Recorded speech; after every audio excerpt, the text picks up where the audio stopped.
Bonjour à toutes et à tous, ici Khalil Jebali pour ce Good Morning Market du 23 février 2018. Nous commençons tout de suite avec le rappel légal habituel. XTB France informe les participants que la présentation à venir et les informations qui vont être dispensées ne constituent pas en aucune manière une sollicitation ou incitation à acheter ou vendre des produits financiers. Voilà, nous commençons tout de suite avec le calendrier économique de ce vendredi 23 février. Séance dédiée à l'inflation, on prendra connaissance à 11 heures de l'indice d'inflation, de l'indice des prix à la consommation en zone euro, attendu en hausse de 1,2% en rythme annualisé.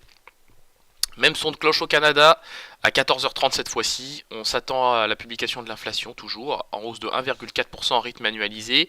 Donc ça c'est clairement des statistiques qui vont nous intéresser.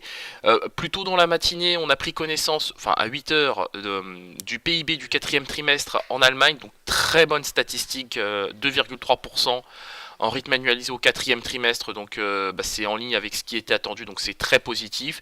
Même son de cloche sur le seul quatrième trimestre, plus 0,6%, donc très très bonne statistique allemande, hein, effectivement. On comprend pourquoi le DAX 30 a ouvert en gap haussier. Ensuite, on a pris connaissance hier à minuit 30 d'une très bonne statistique aussi au Japon. On a un petit retour de l'inflation en hausse de 1,4% en rythme annualisé, donc ça aussi c'est plutôt pas mal.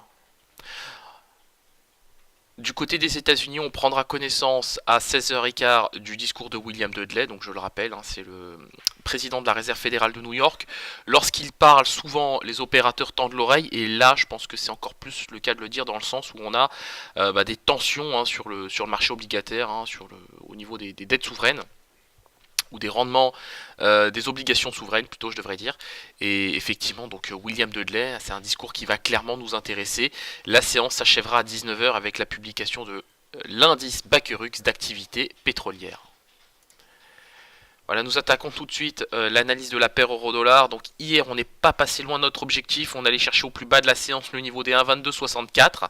Bon, c'est dommage, je le rappelle, on avait un objectif à 1,2250. On a vu que les minutes de la BCE ont propulsé la paire euro-dollar sur le niveau des 1,2353. Donc a priori, hein, il n'y a pas de changement dans la communication. Il n'y a pas de changement dans la communication de la BCE au regard de sa future politique monétaire. Néanmoins, il se pourrait que celle-ci fasse évoluer son discours courant 2018. Alors, les premières estimations, c'est septembre 2018. Voilà, donc a priori il n'y a pas de grande évolution à court terme. L'euro est un sujet d'inquiétude, hein, pour les membres du Conseil des gouverneurs. Ils ont estimé que le raffermissement de la monnaie unique était susceptible de contrarier les efforts de la BCE en matière, tenez-vous bien, d'inflation importée. Voilà, donc oui, effectivement c'est le cas de le dire, puisque lorsqu'on a un euro qui se renchérit, eh bien l'inflation on l'importe pas, on l'exporte. C'est tout l'inverse, donc effectivement... On sait que de toute façon, on le savait déjà depuis un moment, que les membres du Conseil des gouverneurs de la Banque Centrale Européenne surveillent de près l'évolution de la paire euro-dollar. Donc on est allé tester le niveau des 1,2290. On retrouve des couleurs au moment où je vous parle. Si on s'affranchit de cette moyenne mobile à 25 périodes, je pense qu'on aura les catalyseurs pour aller chercher dans un premier temps le niveau des 1,23. 15 et derrière même pourquoi pas les 1,2330. Donc c'est un sujet effectivement à surveiller de près du côté de la paire euro-dollar, hein. Alors évidemment on aura l'inflation et ça c'est typiquement le genre de statistique qui pourrait propulser, à condition d'avoir évidemment une stat qui soit en ligne avec les attentes, qui pourrait propulser l'euro-dollar sur le niveau des 1,2330 aujourd'hui. On se quitte sur cette note et on se retrouve comme d'habitude à 15h15 pour notre live trading. Donc ce sera l'occasion de revenir sur tous ces actifs. Soyez attentifs à ce qui sera publié ce matin sur le site d'XTB. Il y a déjà eu un signal de poster, donc je vous renvoie à celui-ci évidemment.